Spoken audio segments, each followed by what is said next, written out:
time.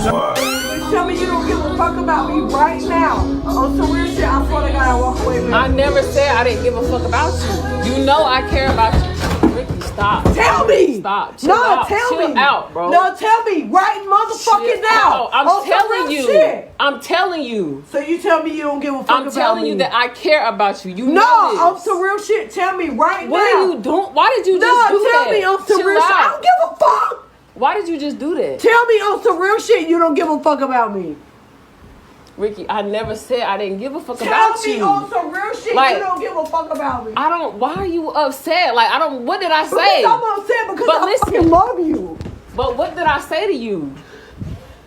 What did I say to make you upset? Because you made everything that made me upset. What did I say to you? I came all the way over here to be on some real shit. Tell me right now you don't give a fuck about me. You don't care nothing about me. I came all the way over here to drink with you and chill with you, and now you're doing this stupid shit. You're not doing like that. You slamming fucking furniture around. Like this shit is. I'm not with none of this shit, bro. And I pay for it. Okay, it don't matter. Like this shit is not gonna make me stay. Like seeing this side of you is not gonna whatever. It's not gonna make you stay. Whatever you're trying to do is not gonna work. Like I'm not. We are friends. Like I done told you this. I love you. I care about you. But at the end of the day, we cannot be together. Like why? Look at how you act. Why? Look at what you doing. Why? Look at the shit that you doing. No, don't touch me. Look at the shit that you doing. Don't this is me. why. Why? I'm answering you. You're answering your question right now with this shit. Like you never gave a fuck about me when you found out about me and Jason. You never gave a fuck about me then. On some real shit. You never gave a fuck about me then. If you did, you would be here. What are you? You would be here with me. Like, cause somebody that loves somebody, you would be here regardless. I do love you. No matter what goes on, you would be here with me. I'm trying to be your friend. Like we have not been in a relationship ever. Right. And I'll try to show you that I want to be in a relationship with you. But I've been telling you since day one, I don't want a relationship right now. And I told you that we need to stop doing shit that people in relationships do because it's not going nowhere. Okay. So chill out, like calm down, fix your shit. I ain't gotta fix shit. Like relax, like. I'm so fucking mad at you. Why are you doing it? Because I'm so fucking mad at you. I didn't do shit to you though. You pissed me the fuck off. Like, no, bitch, don't play me. Bro, no, don't play me. I don't give a fuck if you hit me, bitch. I swear to God, I hit you back. I'm not hitting. You're hitting me. No, I'm not playing with you. Can I sit down, bro? No. Bro, watch out, you see that I give a fuck about you. Like, you see that I fucking care about you. Why are you doing this? I promise you, I'm about to call the police. Like, you're doing the most. Am I? Like, I can't do this shit. Is that what you want to do? Like, look at this. So I'm super caring about you. I'm not. Oh my God. No, be honest. I'm super caring about you. No, I'm stupid for bringing you liquor, bro. Like, I should have never done that. You ain't got to bring me a goddamn thing. I can do it on my motherfucking own. Okay, but I should have never came over here, bro. I knew, like. Because I wanted that. Like, I wanted to see where you was. And look what you doing now that I'm here. You keep saying, you keep confirming that you know that it's nothing between us, and then you act like everything is cool. You pretend that everything is okay. You lure me over here and then you do this. Like you crying and all up, like you all in my face. You keep trying to fight me. You pushing me and shit. Because I care about you. That's what you do when you care about somebody. You try to beat on them. That's not what love is, bro. Like what the fuck? I'm just trying to go home. No, bro. I'm just trying to go home so that to prevent any fucking thing from going wrong, bro. Anything for what?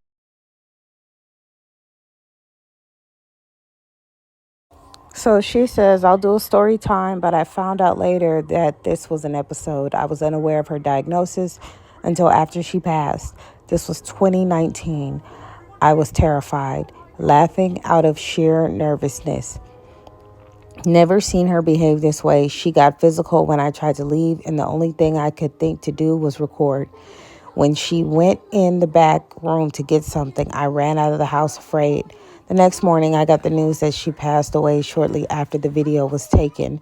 Hashtag bipolar disorder, hashtag manic depression, hashtag mental health. Now, for somebody who has a close family member that's going through this, it's really, really rough because you don't know what the person is going through. It's clearly clinical, and it's that you can't really get through to them a lot of times when they're in that moment, and you have to eventually wait until they calm down to be able to have a conversation with them. And 9 times out of 10, that's after they take a trip to the proper facilities to get them calm. And when I say they, I'm specifically referring to my particular family member, not this woman. I do not know this woman personally. And like I said, everyone deals with it differently. But from my perspective and the experience that I had with my family member, that was the situation that we experienced. We had to wait till he calmed down in order to get reasoning with him, and that was after medication and intervention through a crisis center. So we're going to cut into the story time on how this happened. I waited for her to come out with the story time because I didn't want y'all to see part 1 and just be left empty. So hopefully this story time will enlighten you on what happened and you guys won't be so confused. But I will say I was still confused after this, but let's see what she talked about. Right now I'm about to clear up some confusion that I may have caused, answer the most frequent questions I've seen in the comments, and please don't be mistaken, I'm not answering this for y'all. I'm answering this because the family and mother and her loved ones might have these questions as well. First of all, when I posted this video originally, I mistakenly hashtagged BPD. Upon reading the comments and doing some better research, I discovered that is not the correct abbreviation for her diagnosis. Okay, so BPD is short for borderline personality disorder. That was not her diagnosis. That was my mistake. She was diagnosed with bipolar disorder, type 2, manic depression, and psychosis. So, people that are talking about BPD are not wrong. I put that in the hashtags on accident. Second thing, we were not in a relationship. This woman identified as straight when I met her. Who is Jason? I can't say everything that I know about him because it's not my place to. But Jason is the father of her then 7-year-old son, who also lived 2 houses, 3 houses away from her. Now, I didn't find anything out about him. I don't know what she was talking about with that, unless she was trying to tell me something. Why did you keep going over there? You was playing with her. You was leading her on. You should have left it alone. Why didn't you leave? You should have. We hadn't seen each other in almost 2.5, maybe 3 weeks. And we had limited our messages. Like I said, we cut back. Why were you laughing? I tried to explain part of that in the caption, but taking accountability for one of the times that I laughed, it was not out of nervousness. It was when I asked her, what did I say to make you upset? And she said, because you make everything that makes me upset. I'm sorry, that was funny to me. Because like I said, later on you'll understand when I was saying that she just was saying incoherent stuff before the video started. That kind of made me think something was actually wrong. And again, I did not know about this diagnosis before this video was taken. I found out after she passed. Why did I bring more alcohol over there? We met at a job. She had gotten laid off, and I got laid off like 10 days after that. Before we had gotten laid off, we already decided that we needed to chill. Like, this woman was straight. She has a son. She hit me up saying she was sad about losing the job and that she was feeling strange and she didn't want to be at home alone. She just wanted to have a couple drinks. On Thursday, she was like, okay, I'll have some liquor by then. I was like, all right, I will too. So, of course, we met up. I'm thinking, I'm gonna go over there and tell a couple jokes, you know what I'm saying? Make sure she good type shit. When I arrived, she was already approaching her limit. But I don't know her limit, she does.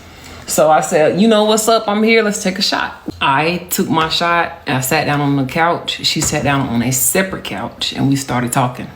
She turned on music through the TV and it was playing on a sound bar. Both of those were on top of a mantle with photos and everything above a fireplace. And she was just kind of saying incoherent stuff to anything that I said. What you been doing? Did you watch the new episode of Good Girls? I think is what we were watching at the time. She was like, no, I just don't think so. I just don't think so right now. I'm like, what? So I'm like, okay, she just probably drunk. So I'm chilling on the other couch. She turned on the music. I think I already said that. So music is playing and then she tried to get up to approach me on the other couch and dance. I declined and I stood up. And I was like, come on now, you know that's not why I'm over here. Like, I thought you were upset. I came here to, you know, make sure you good. Come check up on you. I'm not trying to do that. And she was like, what? I'm like, nah, for real. You know, I'm smiling. I'm like, nah, for real. Like, chill. Like, we not doing that. Like, again, we both agreed to stop doing, you know what I'm saying, stuff like that. And we had stopped for weeks. I hadn't seen her prior to this day in person. You don't care about me? Tell me right now. I'm like, huh? She was like, you don't want me? You never wanted me. Why can't I dance on you? You know I love to dance. And she starts crying. And she was like, you know what? Just leave. Just go. I grabbed my motherfucking keys. Y'all, I'm scared. The moment I grabbed those keys, that was it. And I tried to step toward the door, physical. I remember a point I had gotten out of the door and she was grabbing me by the hoodie I had on. And she was like, man, the neighbors out here, you embarrassing me, get back in here so we can talk. Wasn't no neighbors outside, y'all, sorry, it wasn't. She has a hold of my hoodie, pulled me back in. When I got in the house, pushing me, trying to swing, telling me to fight her and all kinds of stuff. I'm like, not trying to fight you. Like, I don't understand where all of this is coming from. Oh, I mean, I did because I was sticking to my boundaries of us trying to remain platonic. Pushed me down on the couch. And that's when I was like, oh my God, I'm in a movie. Like, pull my phone out, started recording. Now, the crash that you hear before she says, tell me, was the TV, the sound bar, and everything on that mantle. So she took from her hands and went from left to right and swiped everything from that mantle. Right after this video stopped, she was like, when she said, prevent what, Kat? I'm like, prevent anything from going wrong. Like, I've been having bad dreams about you trying to burn the trailer down and harm both of us, blah, blah, blah. She said, you know what, fuck this. Got out of my face, went to the back room. I'm talking about stomping, tantrum. Straight to the back room. Baby, I was out the door. I didn't know what else to do. I was already trying to leave. Y'all keep saying I should have left. Y'all keep saying I should have never went over there. I was trying to support my friend, bro. She wasn't blowing me up with messages and, you know, still trying to figure out where I was. I was like, okay, I guess she said, fuck it. Wasn't the case. Side note, this was in 2019. I was 23. She was 33. It was raining. She got in the car, I guess trying to come after me, like come in the direction that she knew that I would be going. Speeding in the rain, no shoes on, a shirt and underwear. She went off the side of the road, flipped a couple times, and was ejected through the windshield. Or I think a day later, the coroner called me. He was like, hey, I'm calling about the deceased. Did you work with her? Somebody said they seen your car there 30 minutes before she passed. Do you know why she would be in a rush like that? She didn't have on any clothes. Why, what happened? After that, I started scrolling through my phone, through my call log. I found her mother's number. Just to check on her, because I knew she had gotten the news, because Jason appeared to the scene. So he did see. He saw it. I didn't see it. She was like, what did you do to my daughter? She said, Jason saw your car there. He said you were there. He said the house was trash. He said stuff was thrown everywhere. Oh, Lord, y'all. I froze up. I wanted to call her and try to console her and tell her everything was okay. She was like, everything is not okay. My daughter is dead. And when she said that, broke down crying. And then she was crying. I couldn't bring myself to tell her what actually happened. Like, no, the family has never seen this video. The family per se didn't blame me, but the way that the mother was asking the questions, I felt like she thought that there was some foul play, which in some of y'all's opinion there was. Somebody said she'd still be alive if you didn't go over there.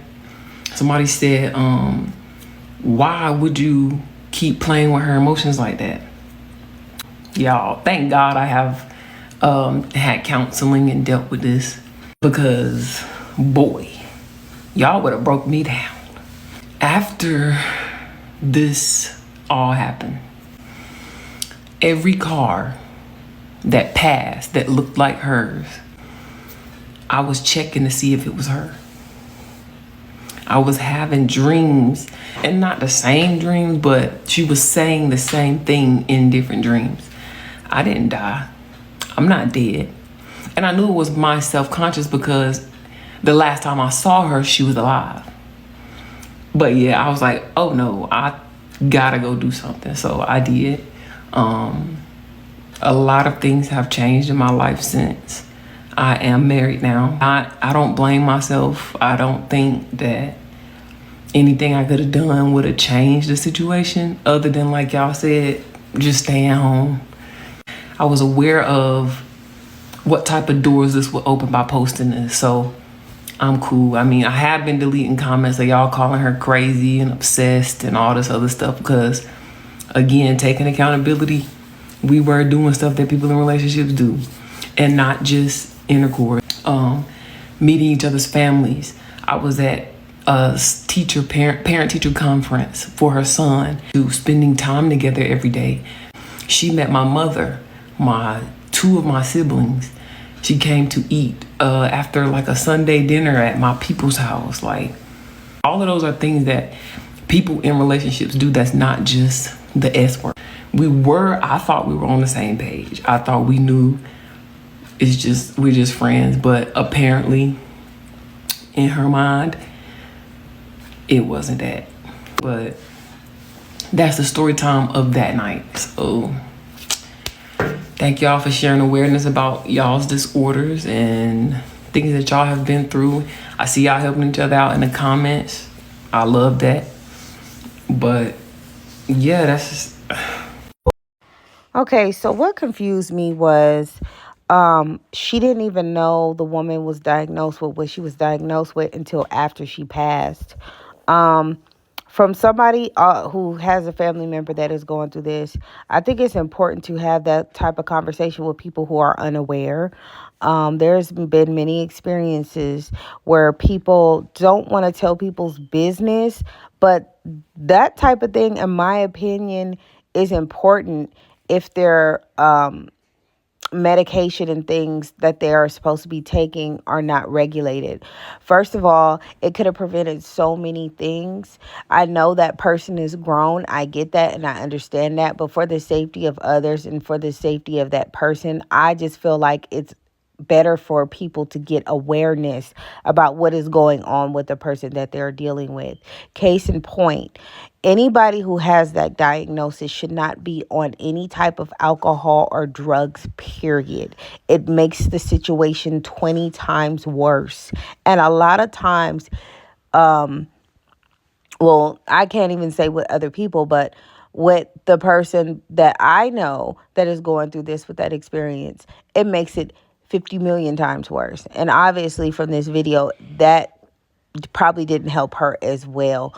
When you have that type of clinical diagnosis, they implore you to not, you know, take any type of alcohol or drugs because it makes everything worse, especially with psychosis and being a manic depressed person is already bad in itself. But when you hear things and you hear stuff and you're having conversations, from that person's experience, not this young woman, I don't know her, but from that person's experience, they really take that in as someone really saying that to them, and they're really, they hear it. They hear this stuff, so they react towards it. So when you interact with alcohol, or when they're trying to have like a quote unquote normal life with alcohol and partying and stuff, it really makes the situation worse. So I feel like if they would have informed this young lady at the time about because she said she was around the family, she met people. They should have had a conversation with her in private and told them to kind of just keep it on the low. That way, she would have been like, you know what, let's not drink. Let's find other things to do other than that. If you're thinking that you're drinking with somebody who you just chilling with, you're not going to think, oh, this person is suffering from these diagnoses. So, let's not let's not do that. Hey, let's go. Why don't we go to a park, or go to a skate park or whatever? That she was 23 at the time, so it was plenty of fun stuff that they can do without alcohol. But she didn't know. Everybody who's in their younger 20s, I mean, alcohol seems to be like the choice at that time. You still around the time where you turn 21, so you're still truly in your partying phase, and that's what it is. That's the main subject at hand at that time when you partying. So she wasn't unaware. So I think that was kind of unfair for her to experience this, um, and not know the situation, because this is coming from a person who's dealt with this personally. If you don't let people know what's going on with that individual, they're going to treat the person like, hey, let's get something to drink, or let's do this, or let's go hang out here. And they're going to think everything is normal. And then they get blindsided because that person, if they're not on their medication, is already going through stuff. So that adds it to it, because they will take the medication for a little bit and seem like, okay, everything is cool. But then, and I don't even know about her, but I know with the situation personally for us, that person eventually will say, well, I don't need it. And then they'll get off of it. And then they'll start tripping again. And everybody's like, what's going on? You can't really not let people know what's going on with that person, so they can have an idea and take the proper steps, because it's not just calling 911. It's you can call 911, but when you call 911, you can let the dispatcher know what type of time that person is on, for the police to act in a different way and transport that person to better resources for that person. You know what I mean? So it's a really difficult subject, because people get sensitive about other people knowing their business, because that's the year and time we in, where people like, yes, that person's business. But that it's just more than about a person's business. It's about awareness and prevention. Because I the way this woman is speaking, they were good friends. Even though I do feel like, yeah, she did, when you tell somebody y'all supposed to be friends, y'all supposed to handle it a different way. And she did hold herself accountable for that. But even with that, if she would have had the information that she has now, I feel like she would have made different things happen and make different changes, and was able to assist that woman with getting more help than she was receiving. Because although her family members, I'm sure, love her and was upset, a lot of times it's difficult to deal with that individual too, because everybody has feelings. Regardless of the diagnosis, it's a lot to deal with.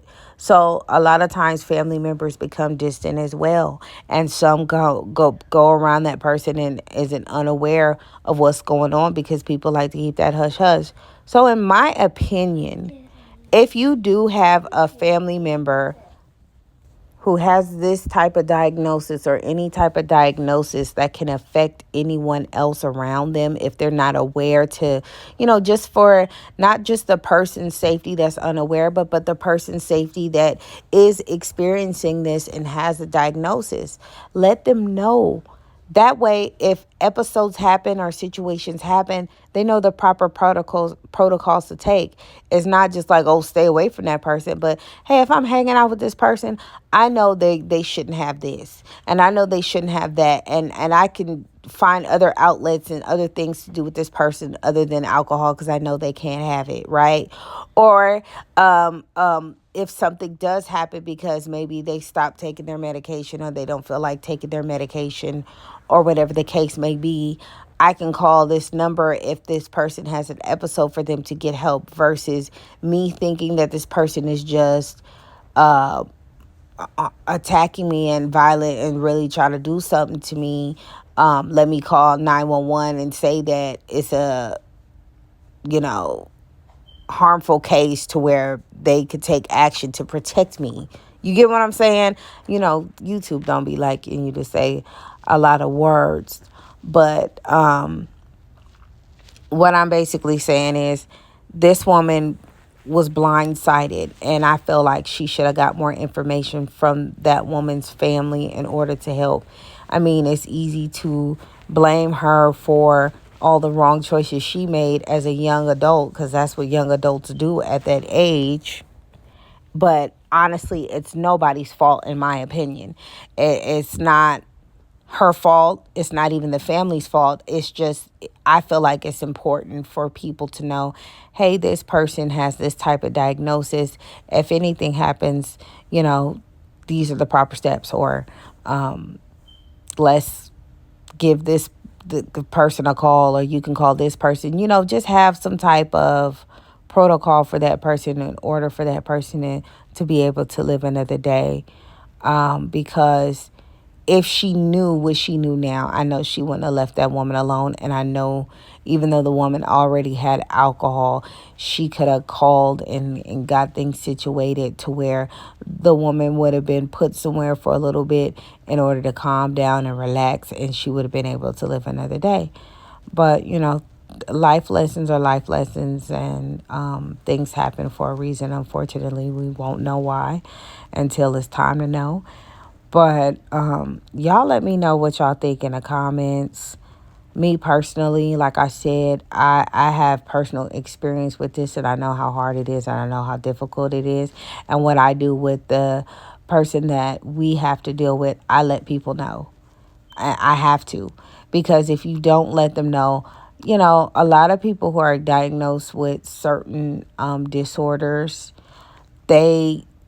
some of them are embarrassed about it. Some don't want to accept it, and in this particular person's case, not this woman, like I said, I'm going to keep saying it. I don't know her. So y'all, if y'all be weird in the comments about you don't know every, no, I didn't say that, because my other videos, y'all be saying weird stuff. But anyway, in my particular case with the person that we deal with in our family, it's important to let everybody know, because if not, they will let that person drink and then don't understand why things happen. They get, it's confusion. Like a lot of times, normally, if you don't deal with that, people gonna just think, oh, you tripping. But it's more than that a lot of times. So y'all let me know what y'all think about this whole situation in the comments. Do you think that she was up to something? She kind of being funny about the story? Y'all let me know, because a lot of people in the comments are really, really bothered. So I will talk to y'all later. We in a no hyena zone.